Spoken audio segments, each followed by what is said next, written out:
I want to introduce Carrie Campbell, who is on your screen somewhere. When she starts talking, maybe she'll pop to your front of the screen. Hey guys. There she is. She's our operations manager.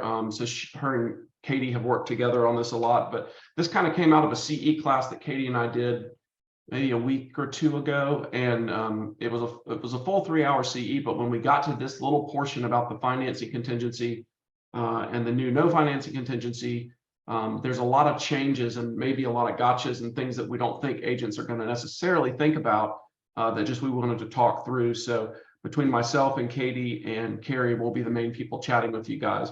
If you will, everybody looks like they've got themselves muted, which we appreciate. If we get a lot of background noise at some point, one of us will hit the mute all button. So just to try to keep it from getting too loud. If you've got questions as we're going through stuff in the beginning, because we want to try to get everybody out of here by 2:30 that needs to go, put them in the chat, and Daisha is going to be monitoring the chat for us, and she'll interrupt Katie and Carrie and I to do that. Like I mentioned earlier, now we've got a few more people on, but like we're going to try to stick with 30 minutes, but we will all be on longer. If you guys want to stay for questions, we're not going to leave at the 30-minute mark. And if you didn't for any reason get the email that we sent that has the exhibits highlighted that we're going to talk about, if you just put your name in the chat, hey Chase, if you just put your name in the chat, then we'll email you that now while we're on here in case you need it. And then once we're done at the end of the call, we will email everybody kind of a one-page cheat sheet that's got some bullet points of what we're going to go over. So with that, I will turn it over to Katie at Hodge and Temple. For you guys that don't know Katie already, she's a great closing attorney. We work with them quite a bit. A lot of our clients seem to write their name on the contract. So happy to have her on. Thanks, Katie, for joining. Glad to be here, Mark. I love it. You know, we had a good time teaching that class with you recently. But I think it's so helpful to take a minute and kind of circle up on these, because there's some kind of tricky things. Everybody's all set. I put my cell phone in the chat too, guys. So if anybody has wants to talk to me afterwards or need something, or you're writing a contract and you need help, call me. But we're gonna get you guys that really helpful kind of sheet at the end with these kind of the tips we're gonna go over. And then Mark emailed out too the documents. We're going to kind of talk about a few things today. Purchase and sale agreement, the new one, and then 3 exhibits. So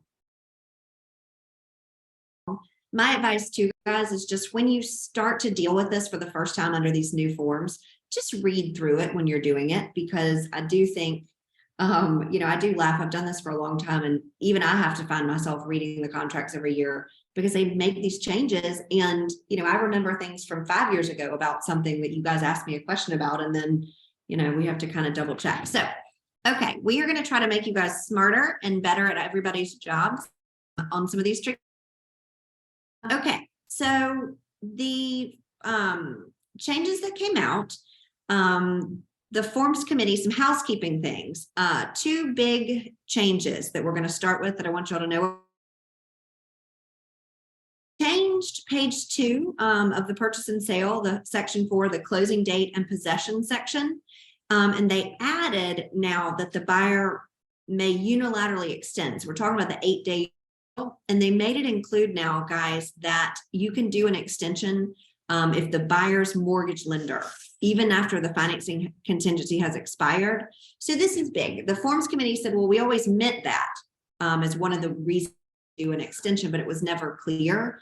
And I'm sure all of you on this call, and you know, our firm, we dealt with this quite a bit, where the closing wouldn't be ready because obviously you were using a lender that wasn't as great as Fairway, and they weren't ready, and that wasn't actually specified before. So now one of the things we're going to talk about with these exhibits is protecting this unilateral extension for lender delays.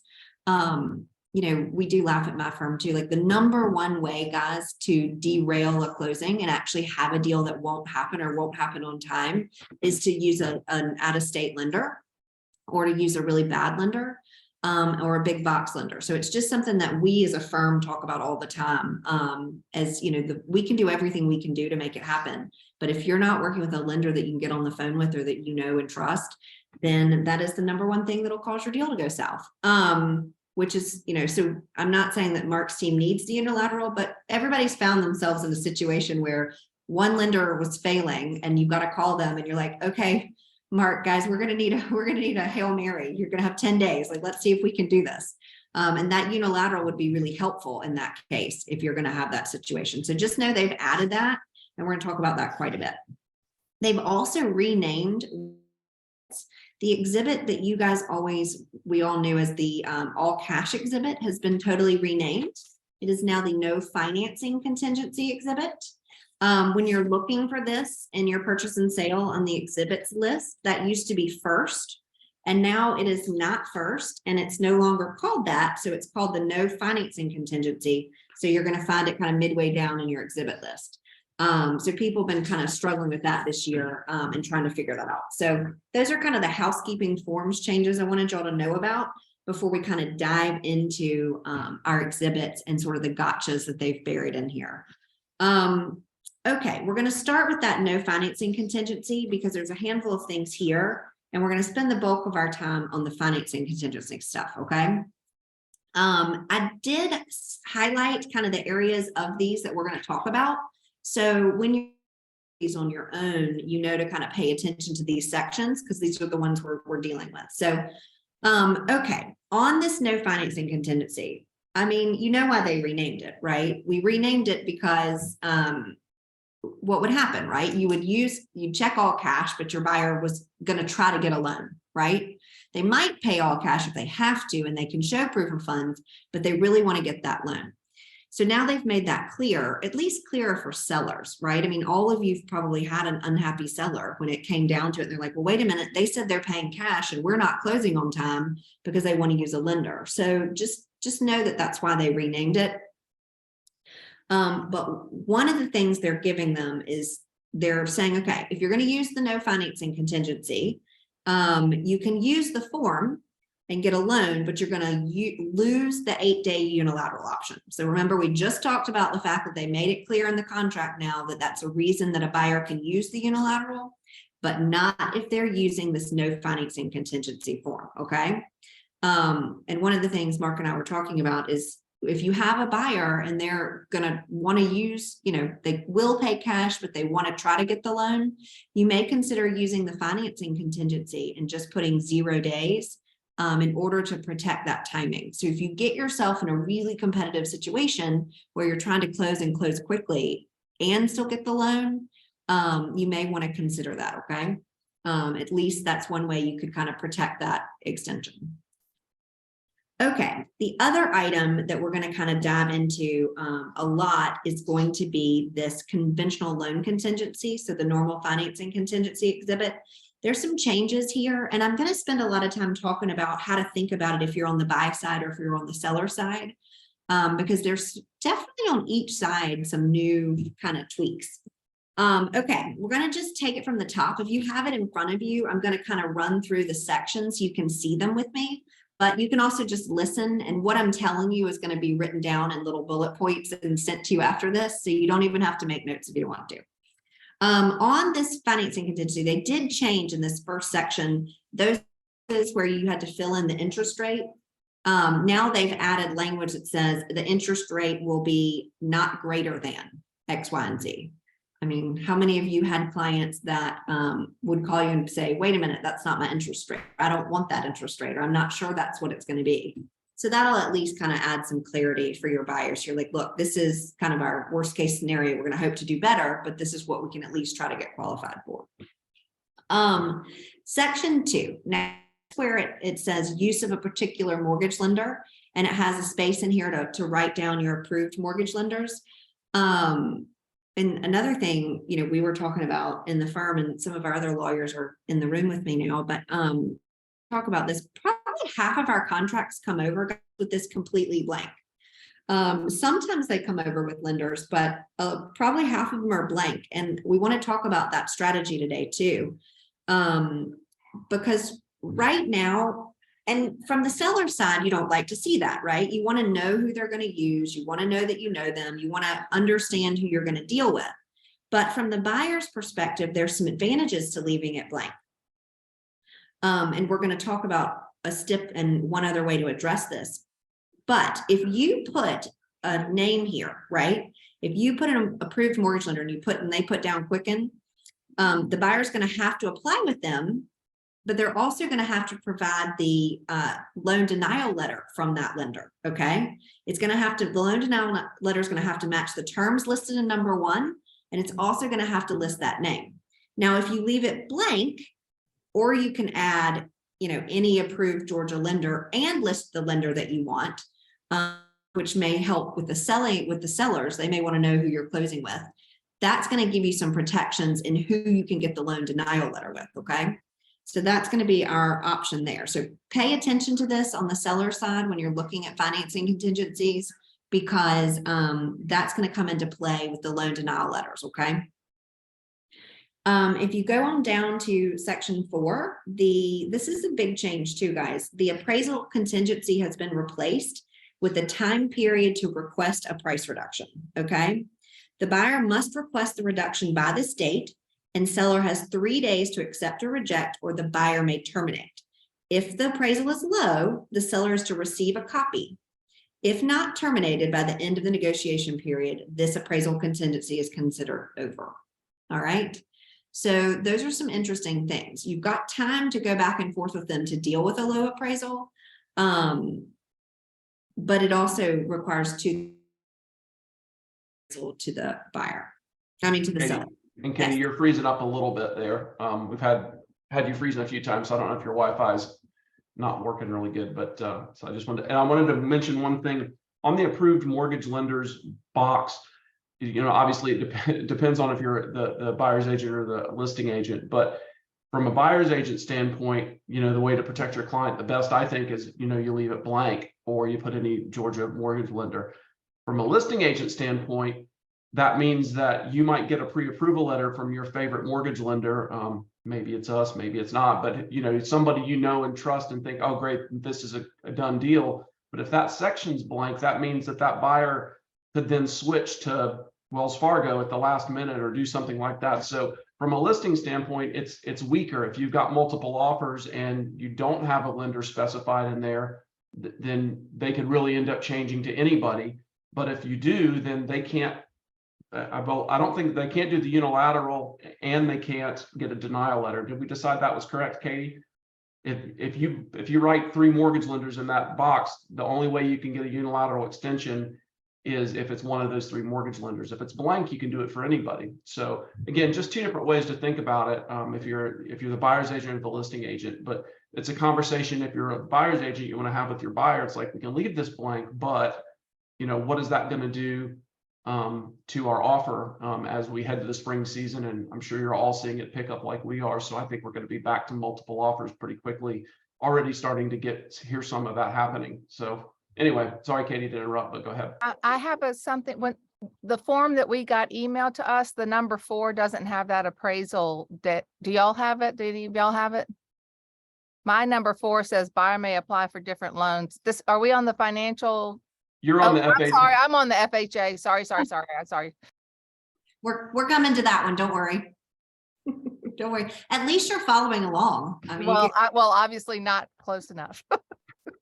It's Katie, she actually really kind of jumped into like one of the most important things and changes that I've seen on this contract, and for the conventional exhibit, especially number 5 on the conventional one breaks down that a buyer actually does not have the right to apply for an FHA, VA, or USDA loan unless agreed by the seller and that they change the exhibit out. And that's a big one, especially on the lending side, because there's so many scenarios where yes, we have a pre-approval on a conventional loan, but an FHA might actually have better terms for the borrower. Well, nobody wants to change to an FHA because of the appraisal contingency and, the mandatory clause and basically losing some of their appraisal rights. So they just kind of order an FHA appraisal and then wait out the contingency, and they play switcheroo, at the end. And now this bullet point is specifically pointing out that you guys, they don't even have the right to do that. So there's some protection there for the seller, absolutely, with having a switcheroo, but it's definitely something to pay attention to for borrowers that might be in that situation. Yes, absolutely. Yeah, that is that is in the very next section that we're going to talk about, guys, is that section 5. So right below that appraisal section, it makes it very clear that the buyer can, even if you say approved lender, they can't just switch to FHA without the seller's approval, or VA for that matter. And so I think that is something really good to know. We will talk about the FHA one too in a minute, and some of the changes there. But you know, we're going, I'm trying to go in order, but even if it's tricky because it overlaps all the forms. So we'll look at that too. The other thing with this financing guide, with the loan denial, if you look on the second page of the financing contingency under 8, not only does the loan denial have to come from the lender you list, if you list one, but you need to make sure, guys, that you're using a lender that understands this section if you have a buyer, or at least be careful when you're looking at loan denial letters before you send it to the seller. And if you have a seller, guys, this is when you need to start paying. I mean, not that you don't pay attention, I don't mean that, but this is when you pick back up and you say, wait a minute, let me look at it. Because this section now has loan denial exclusions. They've added a list of things that will no longer count or be allowed as a listed reason for a valid loan denial. And this is pretty interesting. This is one of the shifts that actually gives the seller a little bit more power than they had before. So I'll give you an example. This section lists out, there's some things that you cannot be denied for or can't be used as valid reasons for the loan denial. To close, leasing or selling property. You have to use a separate exhibit and contingency for that. Buyer not providing documentation or the lender not having enough time. Buyer purchases that affect debt to income. A low appraisal, that's only supposed to be covered in that appraisal section. So it's interesting that they've added these things, and you know why, right? These were all reasons that people tried really hard to kind of make work as reason to get the loan denied. I mean, how many times do we see it, right? That you didn't have an appraisal contingency, but that you had a financing one, and you said, well, now the house didn't appraise, so they don't qualify. So it's interesting that they've now specifically excluded these items. So just think about that when you are making sure your people are using a qualified lender. I don't know that you're going to have a big box lender that understands the Georgia contract is going to have these exclusions that don't exist in other places. Another section in this that I want to call your attention to is section 9 and 11 for our sellers to pay attention to. They did something interesting too, because they added some language here that gives realtors on both sides the ability to communicate with the lender and ask questions that they have listed out. So now it says that in this contract that both sides, so the buyer has given permission to the agents to talk to the lender, to communicate with them about request information on the status of loan application, their buyer's financial ability to close, verification that buyer has provided the needed documentation, and if there are conditions and what they are, as well as the basis for the loan denial. So you're now allowed to ask those questions. One thing Mark and I talked about though is, you know, the lender is not a party to the contract. They're not obligated to answer the listing agent's questions, but they have their own tricky parts here, because lenders are also protective of what's considered non-public about the buyer, credit scores and things like that. And so, you know, they're going to have to do a little dance here in terms of what information they are kind of giving. That's something our lenders will have to kind of sort out. The other thing with the seller side here is they've also included here that after the financing contingency, the buyer is to notify the seller with their intent to proceed. And at that point, guys, the seller can request proof of funds, including an approval letter, once the financing period has expired. And that is because under number 10, the seller's right to terminate. Okay, so the financing contingency is up, but we're 2 weeks from closing. The seller has the right to terminate under certain circumstances if they think the loan isn't going to work, right? So I had somebody we were teaching the class to, he was like, listen, it's like knowing you're on a boat and there's a dusty life raft. You're going to have to like dust it off and like get it used, but it's going to take a minute to figure it out. But just know that if you are a seller and you've got, you know, a couple other people waiting in the wings with good you'd rather have, and you may just want to consider sitting down and making sure that you don't have a situation where, you know, you've got a buyer using a big box lender, you don't have any assurance, nobody's ever called you back that this is actually happening. You have a little bit more power than you've ever had as a listing agent when it comes to the financing contingency. It's not just all protection for the buyer. Like, I think it's been slanted a bit in the past. That section, the right to terminate, guys, I'm just going to read this 2 sentences to you because I think it's kind of interesting. It says, in the event buyer fails to provide seller with the evidence of buyer's ability to close within the time frame set forth above, seller shall notify buyer of the default and give buyer 3 days from the date of delivery of the notice to cure the same. Timely cure the default, seller may terminate this agreement within 7 days thereafter due to buyer's default upon notice to buyer. So if you don't terminate, it's assumed to have been waived, but it is a tricky little time frame in there. So you've got a few days after the financing contingency is up where you should make those phone calls to the lenders, okay? That is sort of the main meat of the financing contingency. And it is tricky. I wanted to just hit a couple of the highlights on the FHA one.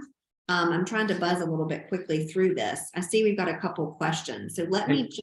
Katie, I'm going to let Carrie do the FHA because you're breaking up a decent amount. And the only other thing I wanted to add for the conventional loan exhibit, the one we were just discussing, is right at the beginning. It's not a big change, but it will help some buyers. But they've changed the language under interest rate to say not greater than. So I know in the past, clever lenders, never us, but clever lenders would have their agents put a really low rate there. And if the listing agent wasn't paying attention, you know, if I went in and said they can approve getting a loan of 4.5% or better today, that's not going to happen.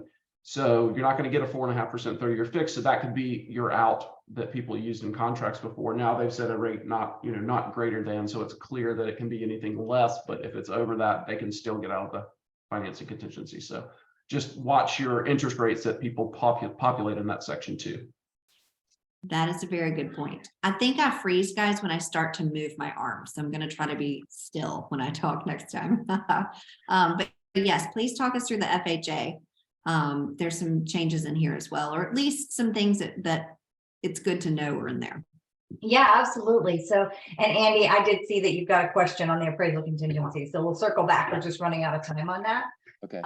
So with the FHA contingency, the first page, the meat of it is pretty much identical to the conventional exhibit. All the changes that we just talked about, with the rate not being greater than.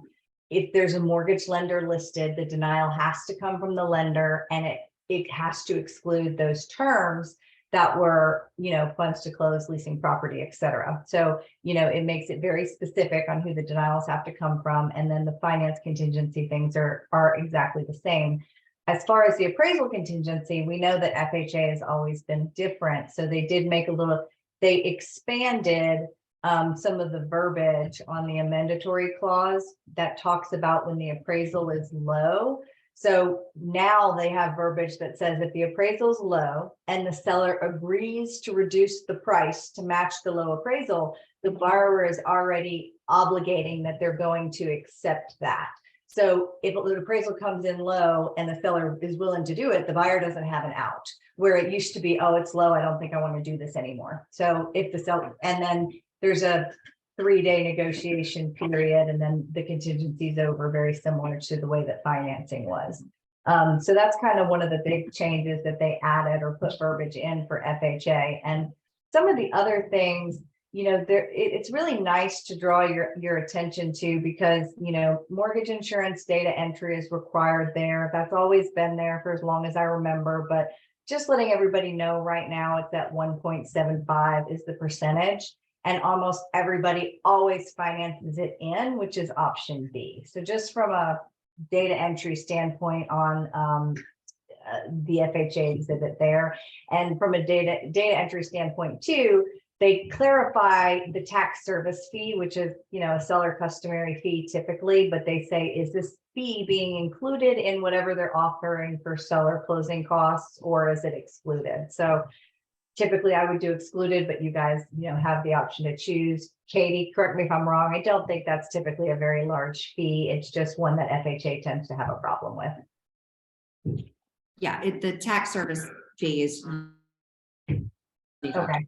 And then, going into, really the second page of the FHA exhibit, the releasing information permissions are here exactly like it is on the conventional. So buyer side and listing side has expanded information to be able to ask questions and get their questions answered. And, a big one on our side is we can actually tell you the conditions of what's missing. That's great because we run over our mouth all the time on, what we can or can't say. So that gives the lender a little bit of flexibility too, which is nice.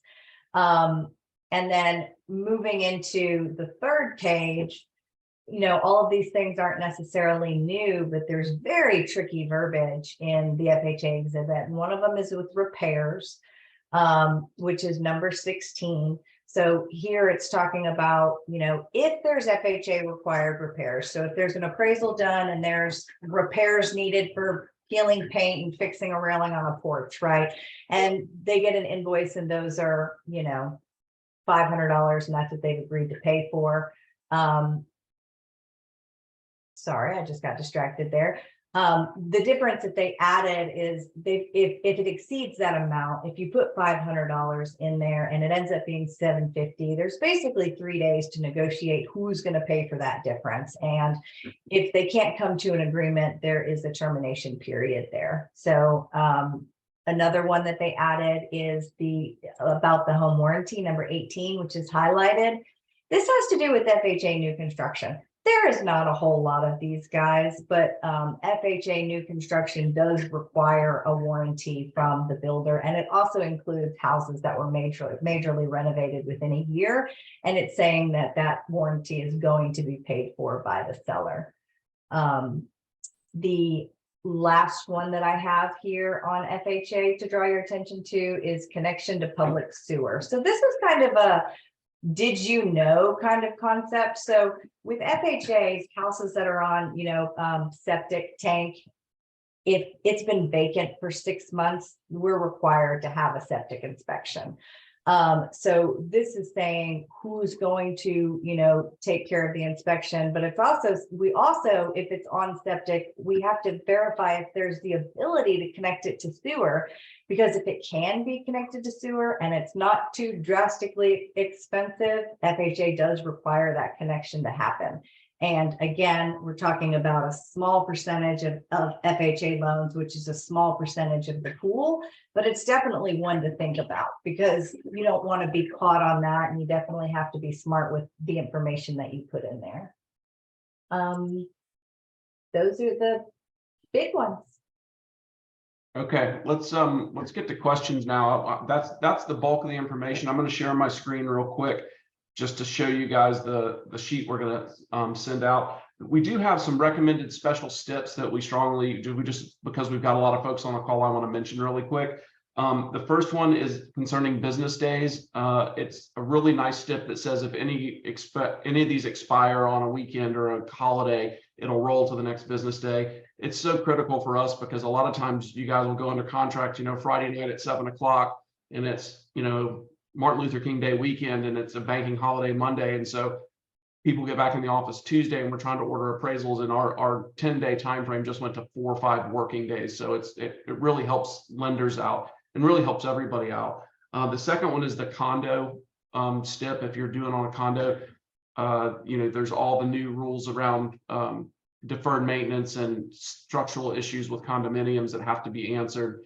So it's a step that you would put in that will protect the buyer in the event that the lender can't approve the condo complex because it doesn't meet the new Fannie Freddie guidelines. And then the last one is just talking about that blank space on the financing contingency where you want to put a lender. So we can talk about all this stuff now. Andy, why don't you go ahead and unmute and ask your question, and me or Katie or Carrie can answer it for you. Okay, thanks. Also, it's very good to see everybody. It's been a while.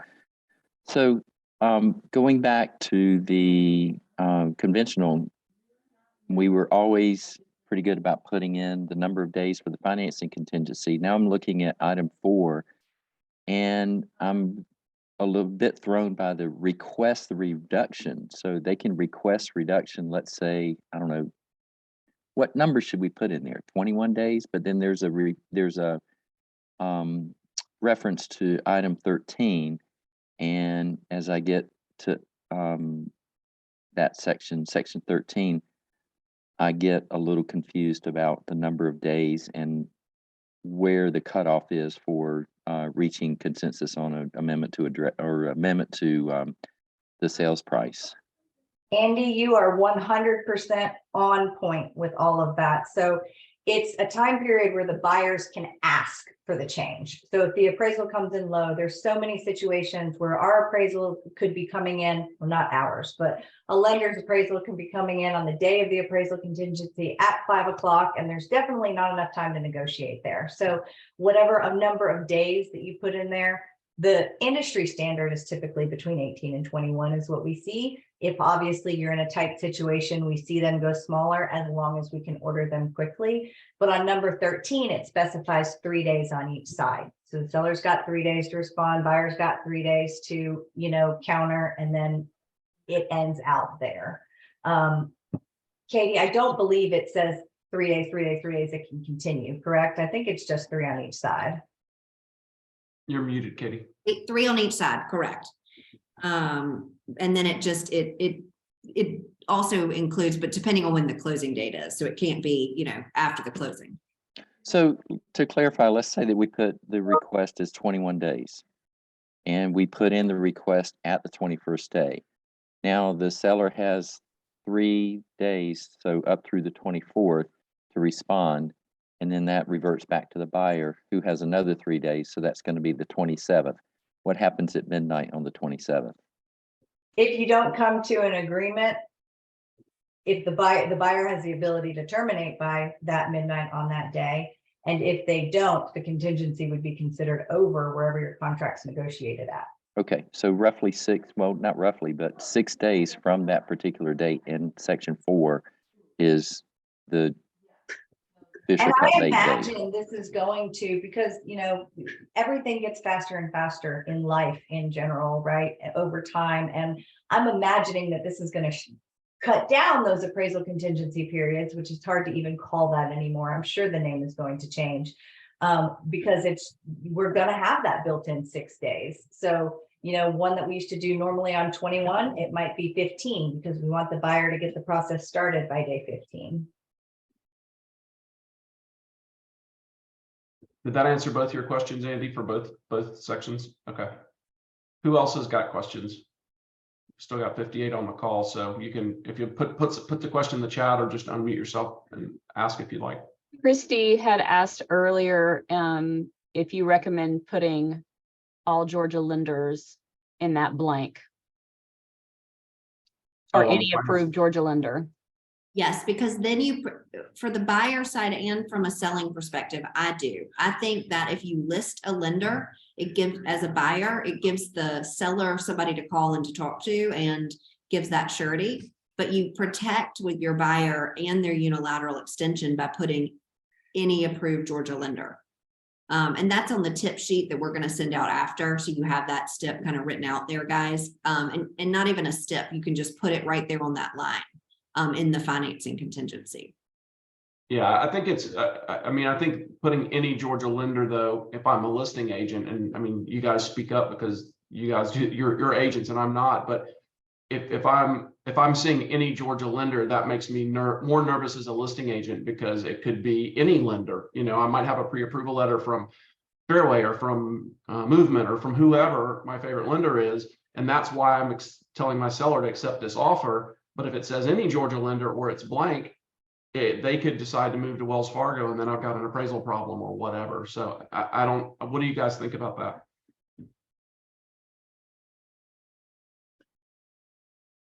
Not all at once. I agree. I mean, Bank of America, Wells Fargo, they're all approved Georgia lenders and they're a pain in the ass. So yeah, it's not a good idea. What other questions? Any other questions that we have? Mark, this is Margie. I just want to reiterate part of Andy's question. Hey, so in item number 4 on conventional loan contingency. If you put in 8 days from binding agreement, at the end of that 8 days, you still have 3 days on the buyer side and 3 days on the seller side to negotiate, even though the appraisal has come in within that 8 days. Or did I miss the last half of Carrie's explanation? No, you, on, the buyer has to request the reduction by whatever date is put in there. So if you put 10 days, by the end of that 10th day, the buyer has to say, I want it negotiated down to blank. And then the seller has 3 days to counter. And if a counter happens, the buyer has 3 days to consider. Got it. Good? Awesome. Anybody else? Any other questions? I have a quick question on that Okay. note, the appraisal. So if you're the 3 days later, and the seller, you don't agree, can your buyer still get the earnest money back regardless within that 6 days added to the appraisal contingency, correct? Correct. Okay. And Katie, I believe you had a comment in the last meeting where you were talking about earnest money. Did you want to briefly touch on that? I have lots of comments on earnest money. I'm not sure, but Never mind. of my many thoughts on earnest money. But in this case, I would mention though that the buyer still has to terminate to get their earnest money back within those timeframes, right? It's not going to be, they'll have deemed to have waived their right to terminate and get their earnest money back if they don't follow the time. So let's just say the appraisal contingency, you've got 8 days, and on the 8th day, they send the low appraisal to the seller and they ask for reduction, and the seller responds on 3 days later in the middle, and then the buyer doesn't respond. If they don't terminate, then they will have waived that right, and they will lose the earnest money if they don't answer that and terminate within the 3 days that they're allotted. Does that make sense? Yes, thank you. Katie, you mentioned something awesome too. You talked about giving the appraisal to the listing agent. All these contingencies have that written in for low appraisal now, where if the appraisal is low, the buyer has to prove it and pass that pretty little appraisal along. Yeah, I think that's pretty fascinating because a lot of people don't like to give that, right? The buyer paid for it, and they don't want to have to fork it over. But yeah. So, question then about I've always been, I feel like, kind of lazy when putting those numbers in. I would put in like 21 to 24 days for the financing contingency and pretty much match that number for the appraisal contingency, which is not called that now. From a lender standpoint, what would you guys suggest we put in for those two blanks? Oh, the $1 million question. You know what I'm going to say to this, Andy. It depends on when you want us to do it. If it's today, we'll do a 8-day financing and a 8-day appraisal. And as long as I can order the appraisal today, I can get it back that quickly. But come March or April, it just depends, the way we work appraisers and appraisals, and it's probably true with a lot of other lenders, but I know that we do it this way, is we have an elite tier for each section of the city. And so if it's in town Atlanta, for example, we've got 5 appraisers. It's one of those 5. Now we can go off panel and we can just grab random appraisers, but we hate doing that because that's when we all end up with problems. Well, if I've only got 5 and all of a sudden, it's crazy busy in the spring, my timeframes are going to get longer.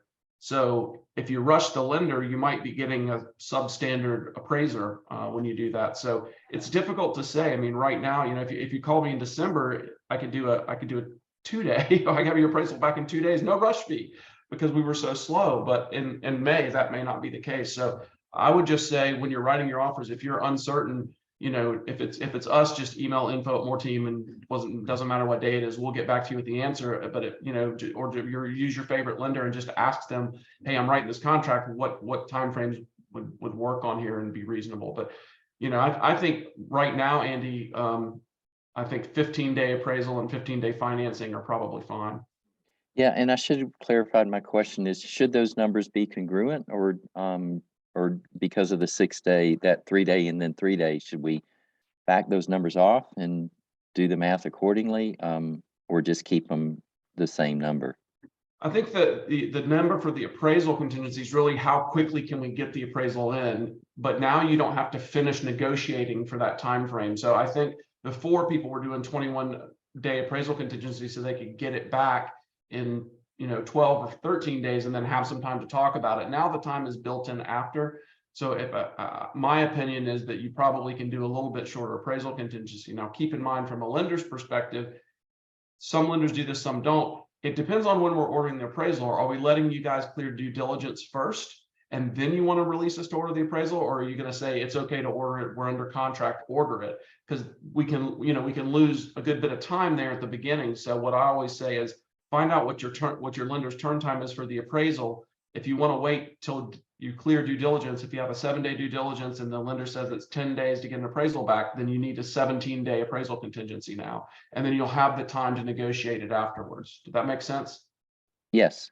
And that's the thing I really appreciate about you guys is that we're always waiting for Misty's email saying it's time to order the appraisal. And it was like, hang on. We still got a few more things to work out. So you guys have always been really good about that. And I really appreciate it. Thanks, Andy. Any other questions on anything? On that appraisal piece, Mark, remember, we can get an appraisal as fast as you want. How much you willing to pay for it?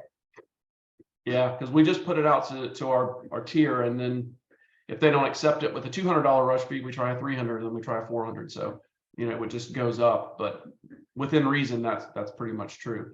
Christy says she's going to want to speak with the lender if she's a listing agent. So yeah, I would too. And we'll always, of course, talk to agents about that. But again, we're not party to the contract. So how much information we are able or comfortable releasing about your buyer client, we'll have to have some conversations. But I think that's another reason I think it's, even more important.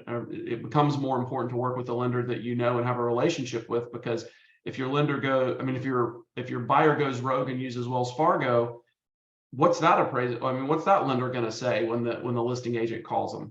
They might just like, oh yeah, this guy probably going to qualify. Who knows what they're going to say, So if you're working with a known entity, that's another reason. Of course, this is self-serving, but I think it's true as well. But there's another reason you want to really talk to your buyers in advance. And when you're writing the offer, say, are you comfortable working with one of these 2 or 3 lenders? And there's some advantages to putting them in there. But again, if they decide at the last minute to switch and go do something different, they wouldn't be protected unless you put all Georgia lenders or you left it blank. Don't forget the piece, guys, with the financing contingency with the loan denial. So if you have a buyer who has Wells Fargo listed, how are you going to protect Wells Fargo telling the listing agent that they are getting the loans being denied? Income ratio change, which is now forbidden as a reason that qualifies. So it's going to be really tricky when you're dealing with those bigger companies, making sure that they understand those nuances. So I think from a listing perspective, you want to see somebody you can pick up the phone and call. And it does actually say in the financing contingency on number 6 on the financing contingency, it says buyer to notify seller of intent to proceed. And it says, when it's known, buyer shall promptly notify seller of any mortgage lender to whom buyer has sent a notice of intent to proceed with loan application and the name and the contact information for the loan originator. So as a buyer, you're supposed to tell the seller now who you're going to use and how to get in touch with them. Carrie, do you want to take Mike's question? Oh, thanks. You already did. No, I got him in chat, but Mike, you had a couple questions. So is there anything I can help with?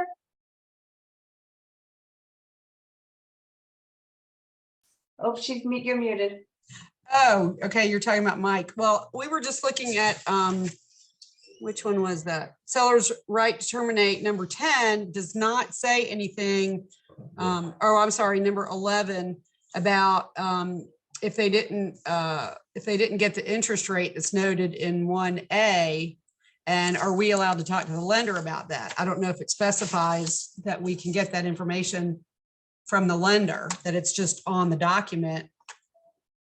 So Your commitment letter should have it on there. Some don't. It just says, congratulations, you're approved and the address and 30-year fixed rate, and that's kind of it. So you can absolutely ask your lender for a detailed loan commitment or loan approval. Most lenders will have a generic that prints, which is going to have the sales price, loan amount, interest rate, dates we have in the system, borrower's name. Not normally a whole lot more information except for their approval status, but you can absolutely ask for a more detailed commitment. And you're right, circling back to the interest rate not to exceed, that's kind of where, okay, well, it came in at a 9 point, they wanted to get out of it. So they put 7 on the contract, but your denial comes over at a 9.5. They wouldn't qualify for a 9.5. The question is, okay, can you give this to me with a 7?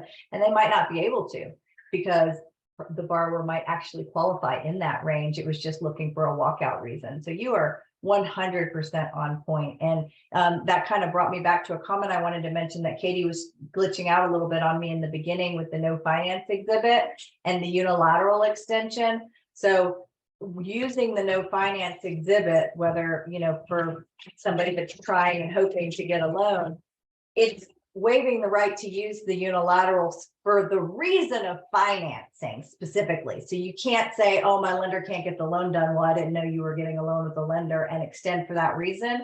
But your other unilateral reasons, title, etc., those would still be available to you guys. Okay. Any other last questions before we go?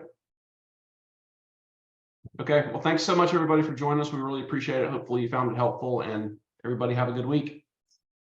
Thanks, guys. Thank Thanks, you. Mark. The You're tips welcome. is very helpful that you'll see in a Thank minute. you. Thank you.